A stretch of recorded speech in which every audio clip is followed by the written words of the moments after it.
আজকের এই ভিডিওতে আমরা দেখব পুরাতন পাউডার ব্যাটারি ব্যবহার করে বা পুরাতন রিক্সা বা অটো রিক্সার ব্যাটারি ব্যবহার করে আমরা কিভাবে একটি আইপিএস চালাতে পারি বা কোন ধরনের আইপিএস এই ধরনের ব্যাটারি থেকে চালানো যাবে। তো সম্পূর্ণ ভিডিওটি অবশ্যই না টেনে মনোযোগ সহকারে দেখবেন, তাহলে এই ব্যাটারি দিয়ে আরও কী কী করা যাবে সেটা সম্পর্কেও জানতে পারবেন। তাহলে চলুন আজকের এই ভিডিওটি শুরু করা যাক। আসসালামু আলাইকুম বন্ধুরা, কেমন আছেন সবাই? আশা করি যে যেখানে আছেন ভালো এবং সুস্থ আছেন। তো আজকের যে ভিডিওটা নিয়ে আসলাম সেটা হচ্ছে এই ইউপিএসকে রূপান্তর করে এখানে আইপিএসে তৈরি করা হয়েছে। আর সাইডে যে ব্যাটারিটা রয়েছে এই ব্যাটারির সম্পর্কে আমি পূর্বে একটি ভিডিওতে আলোচনা করেছি কোন ধরনের ব্যাটারি নেওয়া উচিত বা কী দেখে নেওয়া উচিত। তো এই ব্যাটারিকে ব্যবহার করে আপনারা এইরকম ধরনের ইউপিএস চালাতে পারেন। আর ইউপিএস কিন্তু বর্তমান সময় কিন্তু একটি ট্রেন্ডিংই বলা চলে, সবাই কিন্তু এখন ইউপিএস লাগাচ্ছে। তো ইউপিএসের সাথে আপনার চাইলে এরকম পুরাতন একটি ব্যান্ড ব্যাটারি ব্যবহার করতে পারেন। তো ইউপিএসকে হচ্ছে মডিফাই করেছি আমি। তো দেখেন এই যে এখানে একটি সুইচ লেগেছি, তো আমার কাছে স্টিল বডি ইউপিএসও আছে। তো আর এই প্লাস্টিক বডিটা এটা হচ্ছে সাইন ওয়েভ, ফ্যান চালালে কোনো শব্দ হবে না। এখানে দুইটা আউটপুট রয়েছে এবং এটি হচ্ছে এসি কট।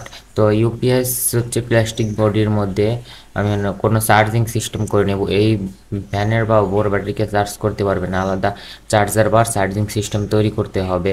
এটি থেকে শুধুমাত্র ইউপিএস থেকে আমাদের 12 ভোল্ট থেকে 220 ভোল্ট অর্থাৎ আইপিএস হিসেবে কাজ করবে। এবং ব্যাটারি তৈরি ব্যাটারিকে চার্জ দেওয়ার জন্য একটি চার্জার তৈরি করতে হবে বা ক্রয় করে নিয়ে চার্জ দিতে হবে। অটোকাট চার্জিং সার্কিট ব্যবহার করতে হবে 12 ভোল্টের।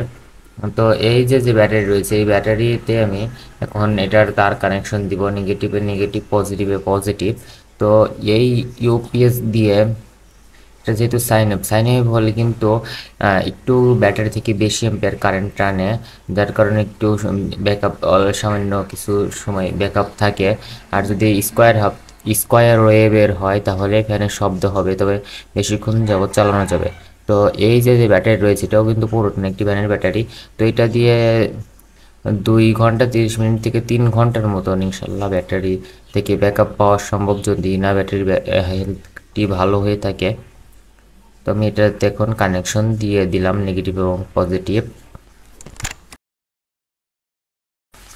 আর এই ব্যাটারি কানেকশন কিন্তু লুজ কানেকশন রাখা যাবে না, অবশ্যই টাইট করে কানেকশনটি দিতে হবে। তো এখন যেটা দেখতে পাচ্ছেন এটি হচ্ছে সিরিজ লাইনে আমি হচ্ছে তারটা শর্ট করে দিয়েছি যেন এখানে লাইটটি জ্বলে। এখানে হচ্ছে 100 ওয়াটের একটি লাইট কিন্তু আমি এখানে কানেক্ট করে দিচ্ছি।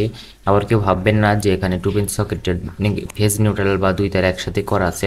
এটা যেহেতু সিরিজ লাইন, যার কারণে এই দুইটা টার্মিনাল একসাথে করার কারণে আমার এই 100 ওয়াটের বাল্বটি জ্বলবে। তো এটার সাথে আপনারা চাইলে ফ্যান কানেকশন করতে পারেন বা লাইট কানেকশন করতে পারেন। তো আমি এখান থেকে সুইচটা দিয়ে দিচ্ছি, সুইচটা দিয়ে দেওয়ার সাথে সাথে কিন্তু আমার 100 ওয়াটের লাইটটি কিন্তু জ্বলছে। আর এখানে আমি কারেন্টের ইয়ারটা প্লাগ ইন করে নেই, কারেন্টে দিয়ে নেই এসি কোডটা। জাস্ট আপনাদের ডেমো হিসেবে আমি দেখাচ্ছি যে এটা কীভাবে কানেকশন করতে হয় বা এই সিস্টেমে হয়। তো আপনারা চাইলে এই পুরাতন ভ্যানের ব্যাটারি ক্রয় করেও কিন্তু ইউপিএস দিয়ে ভালোভাবে চালাতে পারেন। তো ইউপিএস সম্পর্কে ইনশাআল্লাহ সামনে ভিডিও আরও দেওয়ার চেষ্টা করব। দেখতে পাচ্ছেন খুব সুন্দর কিন্তু চলছে। আর এই ভিডিও থেকে বুঝতে কোনো সমস্যা হলে অবশ্যই কমেন্ট করে জানাবেন। আর এটি সাইন ওয়েভ হওয়ার কারণে কিন্তু ফ্যানে কোনো নয়েজ আসবে না। এই ইউপিএসটা হচ্ছে সাইন ওয়েভের ইউপিএস।